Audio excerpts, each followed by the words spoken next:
eles são inegociáveis. Nós não negociamos princípios.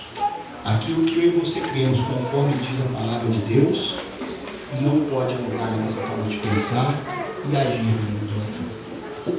E Deus chega naquele exato momento para Noé e diz o seguinte: Noé, eu vou destruir a raça humana. Eu vou trazer juízo à terra. Por quê? Porque é continuamente mal todo o desígnio do seu coração. Mas antes de trazer juízo à terra, Deus dá para Noé as dimensões para que Noé pudesse o quê? Construir ali uma arca. E antes que o dilúvio chegasse, aquela arca representava justamente a salvação que Deus traria para a humanidade. E às vezes eu estou falando aqui hoje, porque o mundo, ele nos prega e nos ensina que nós devemos ser quem? Os melhores. Isso não está errado. Você precisa ser o melhor cantor. Você precisa ser o melhor evangelista, o melhor presbítero, o melhor diácono ou diaconisa e o melhor pastor. Sabe por quê? Porque Deus fez o melhor para mim e para você. A Bíblia fala que Ele amou o mundo de tal maneira que deu o seu Filho para que todo aquele que nele crê não pereça, mas tenha a vida eterna. E o melhor que Deus deu foi Jesus Cristo, para que eu e você pudéssemos mais uma vez ser chamados de filhos e filhas de Deus. Isso não é errado sermos os melhores. Isso a Bíblia nos mostra que precisamos destacar. Mas eu quero chamar a sua atenção porque muitas vezes nós queremos ser melhores em todos os aspectos da vida e não estamos sendo o melhor aspecto da vida que está aqui. Qual seria esse aspecto? Por que eu digo isso? Só parafraseando um pouco, contextualizando, porque hoje pode ser que eu estou falando para alguém que é vendedor. Se você não for o melhor vendedor, você vai perder o seu emprego. Isso é o que eu sou vendedor. Metas precisam ser cumpridas. Se no mês você vendeu, vou dar um exemplo, 100 mil reais, no outro mês a empresa vai bater a meta e você ganha 150. E se você não acompanha essa meta, você vai ficar atrás. Dentro da escola você precisa ser o melhor aluno, precisa destacar. Isso é o que o mundo nos ensina e isso não é errado. Por que eu digo isso? Você vai entender justamente no final da mensagem. Precisamos ser os melhores em tudo, mas às vezes estamos esquecendo o principal ponto. Voltando para a vida de Noé, Deus chega para ele e diz o seguinte: Noé, eu vou trazer juízo a essa terra.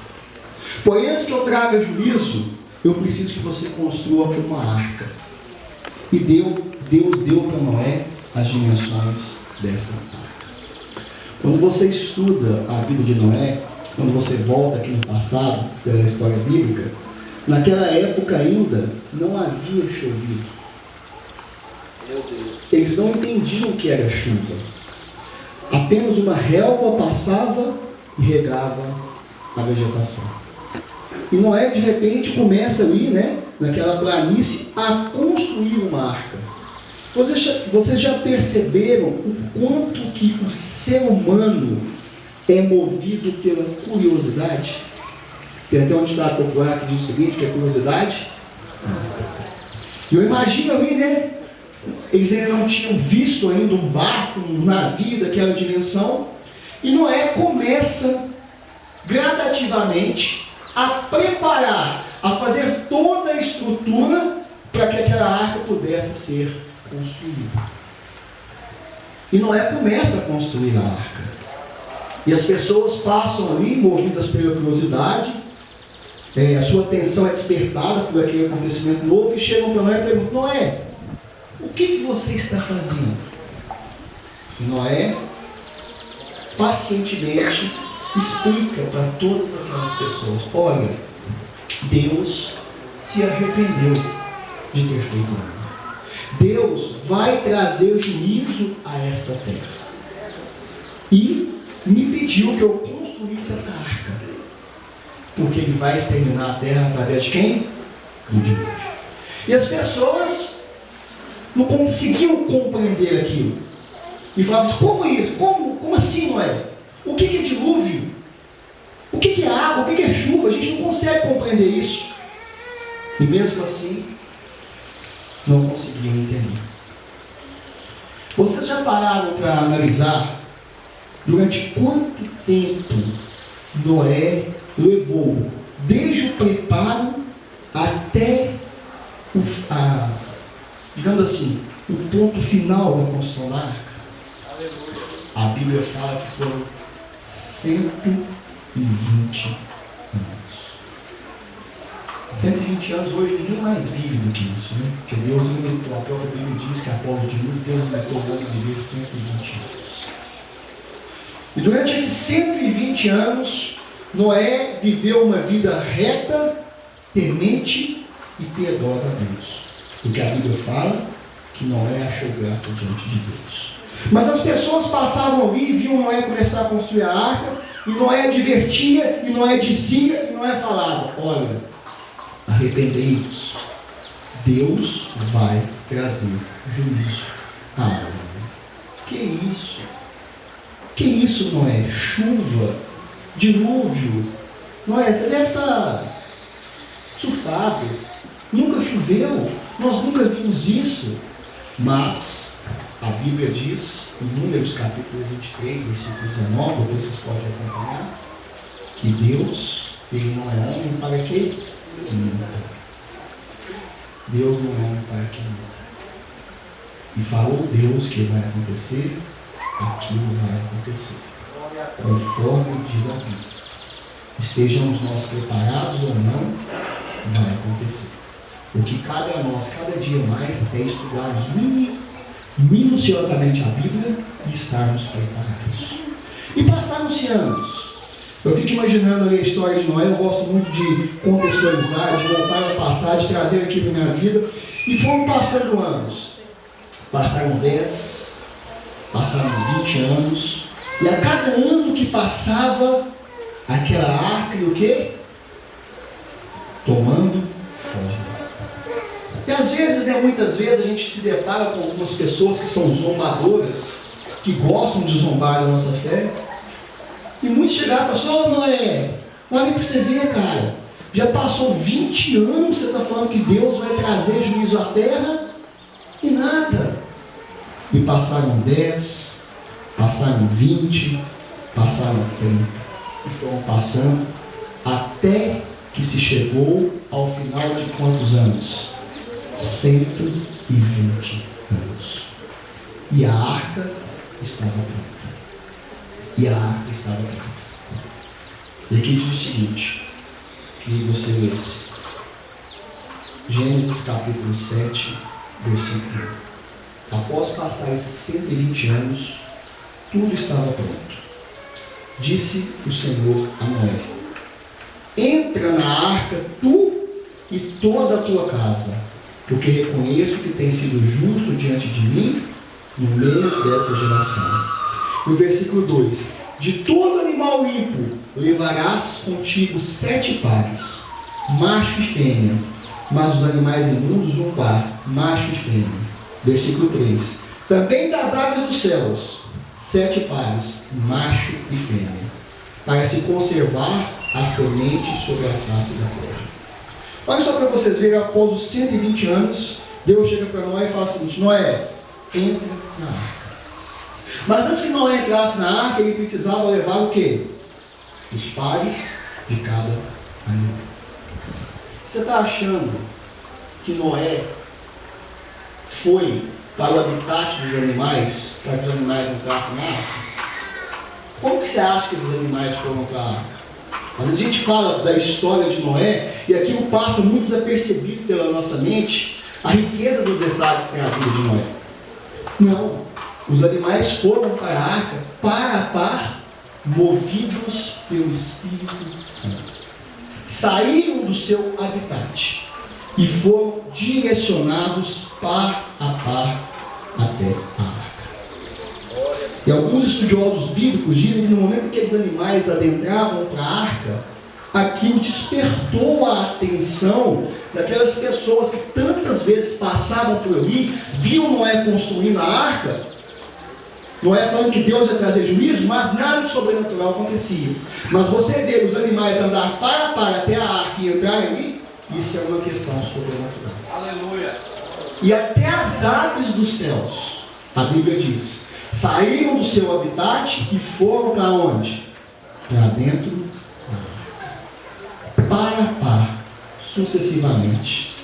Então uma escritora cristã que diz o seguinte, que até os animais obedecem à voz do Espírito Santo e muitas vezes o homem endurece seu coração para longe de Deus. Muitas vezes nós somos duros ao endurecer. Passados 120 anos, tudo pronto para que a arca pudesse ser, digamos assim, né, inaugurada.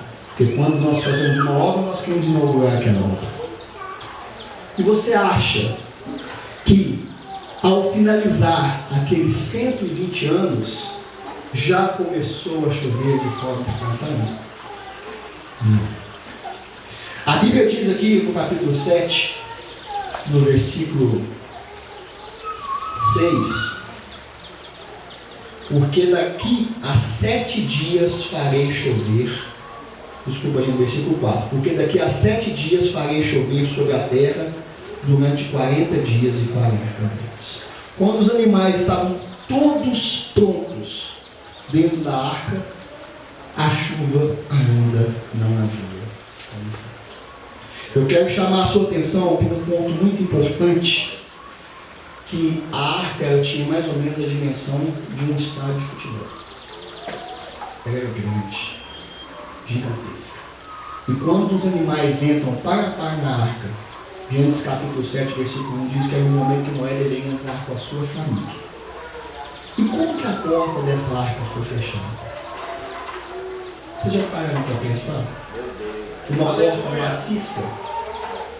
Um anjo de Deus desceu até ali e fechou a porta da arca. Logo após todos os animais estarem dentro, bem como Noé e sua família. Isso traz uma simbologia muito importante para mim e para a sua vida, porque a porta que Deus fecha, ninguém pode abrir. O tempo da graça, naquele exato momento, quando Noé entra na arca, havia cessado para os antediluvianos. E o anjo de Deus desce do céu e fecha a porta da arca. Mas a porta que Deus abre na sua vida, ninguém pode fechar. Quem tem animal de estimação aqui em casa, deve saber muito bem disso, que os animais fazem suas necessidades, né, pastor? Se você não for lá e limpar, vai dar um mau cheiro.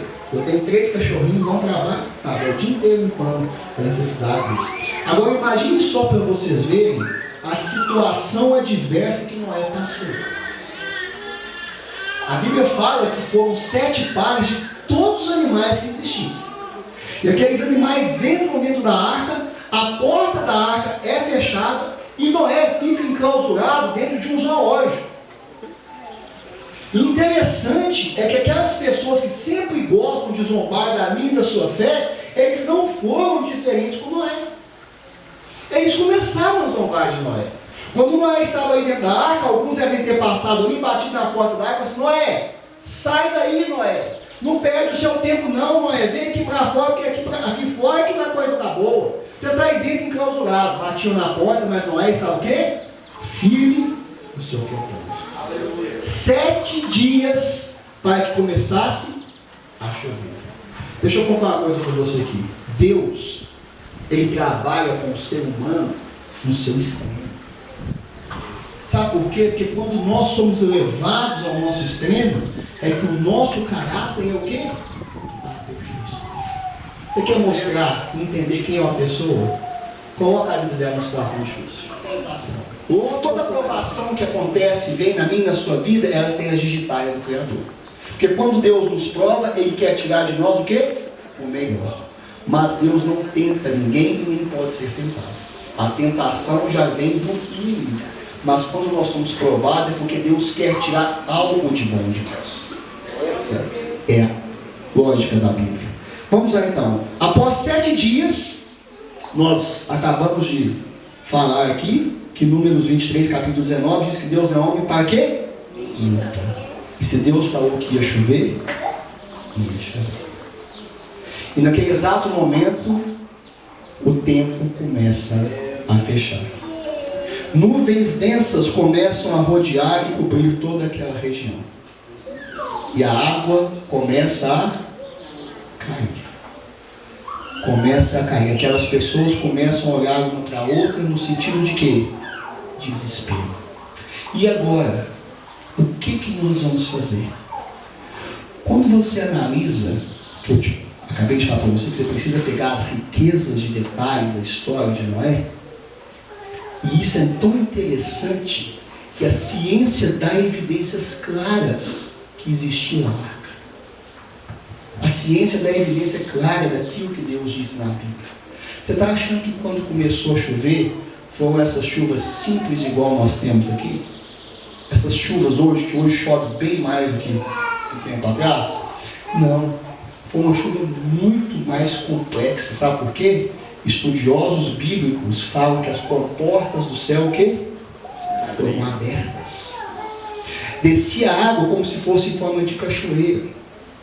E não era só de cima para baixo, não era de onde? De baixo para cima. Eu te provo isso, digamos, na geologia. Quando você percorre as regiões serranas do Rio de Janeiro, do Espírito Santo, quando você vai para a praia, vocês já conseguiram ver aquelas grandes rochas que tem ali?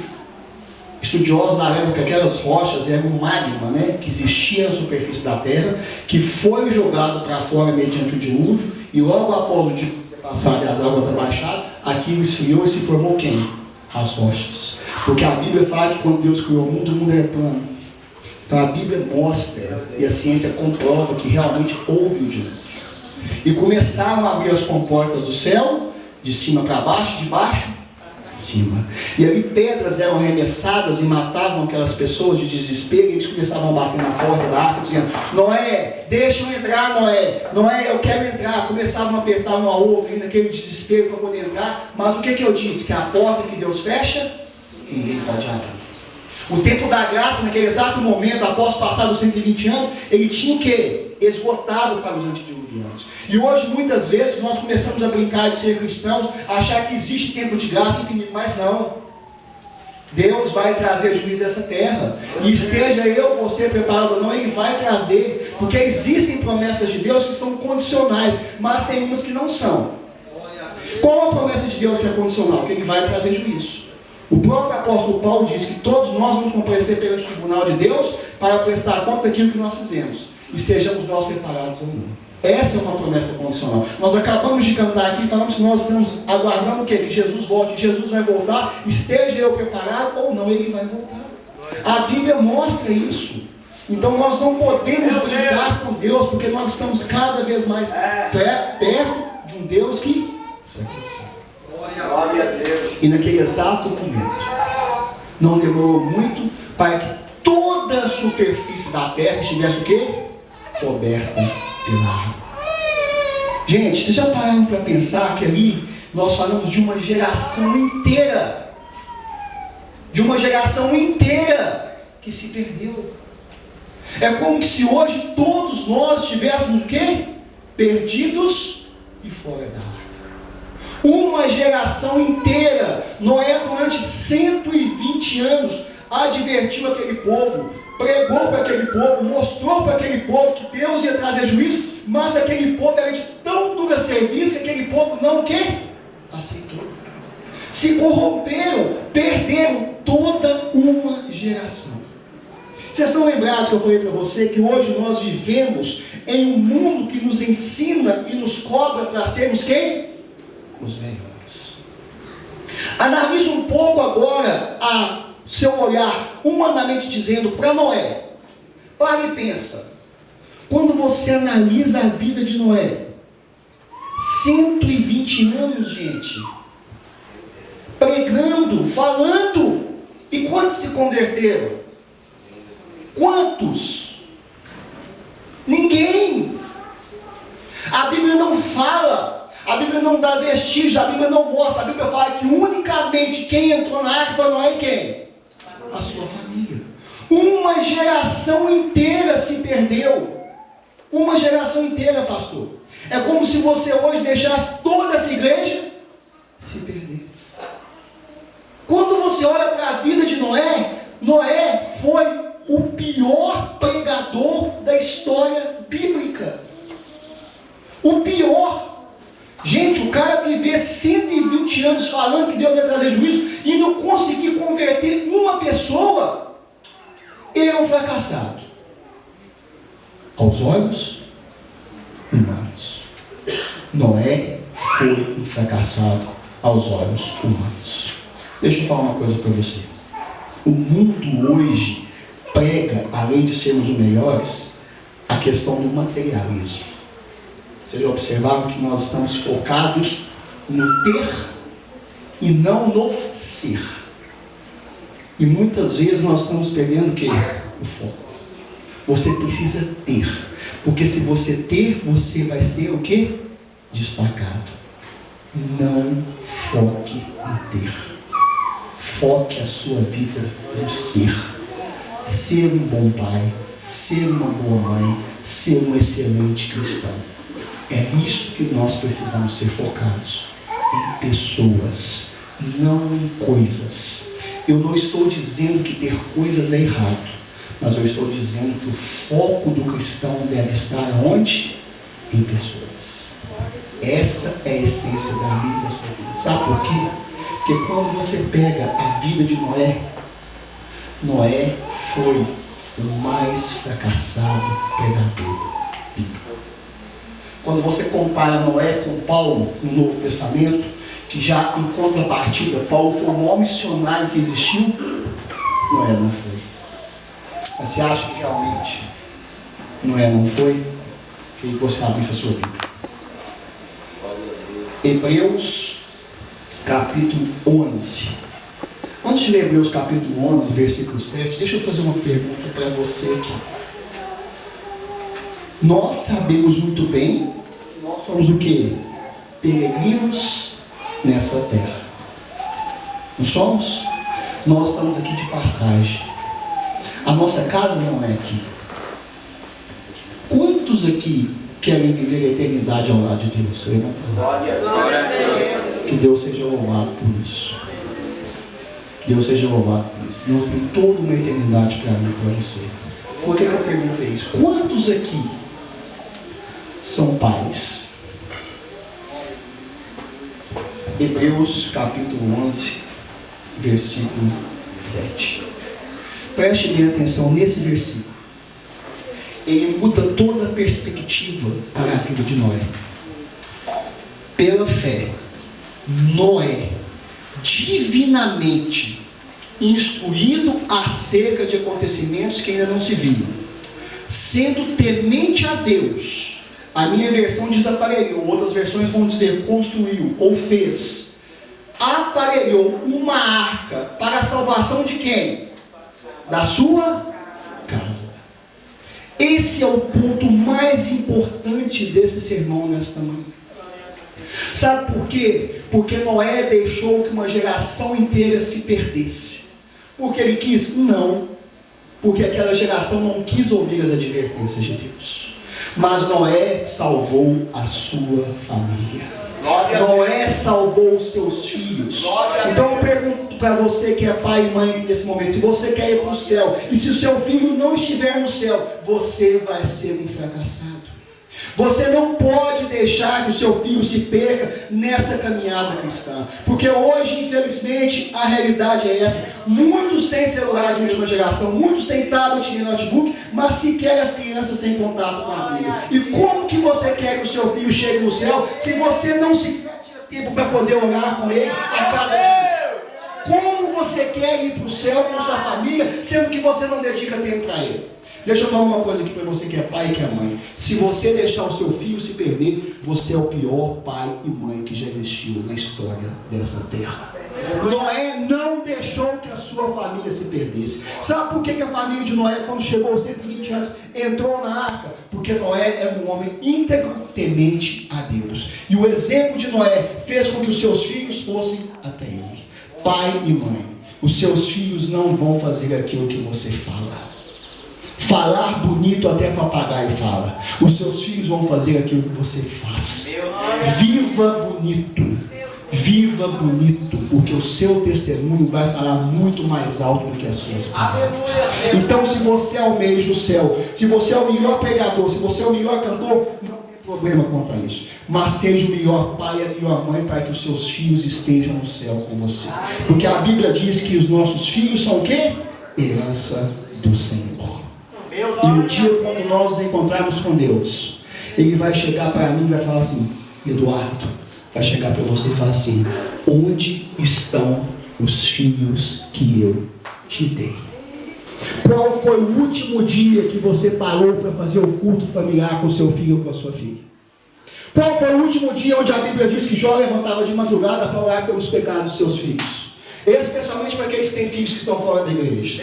Eu não estou aqui para julgar ninguém, eu estou aqui para poder divertir. Qual foi a última vez que você sentou com seu filho ou com a sua filha e trouxe para ele as histórias bíblicas? Qual foi a última vez que você falou de Jesus para o seu filho? Às vezes nós estamos preocupados em ser um bom pai, mas nós estamos negligenciando o culto familiar. Às vezes nós preocupamos em dar tudo que os nossos filhos precisam, mas nós não preocupamos em dar para eles o alimento espiritual, que é o essencial para a salvação deles. Salvação, a Bíblia fala que é individual. Ninguém pega carona na salvação de ninguém. O seu filho não vai ser salvo só porque você está na igreja. Ele precisa ser salvo porque ele precisa ter um encontro especial com uma pessoa. Chama-se Jesus Cristo. Ninguém pega carona na salvação de ninguém. Não é porque eu estou na igreja que meus filhos vão ser salvos. Eu preciso ensinar os meus filhos a ter uma convivência com quem? Com Jesus Cristo. Porque Ele é a salvação. E às vezes meus filhos nem sequer ouviram falar de Jesus.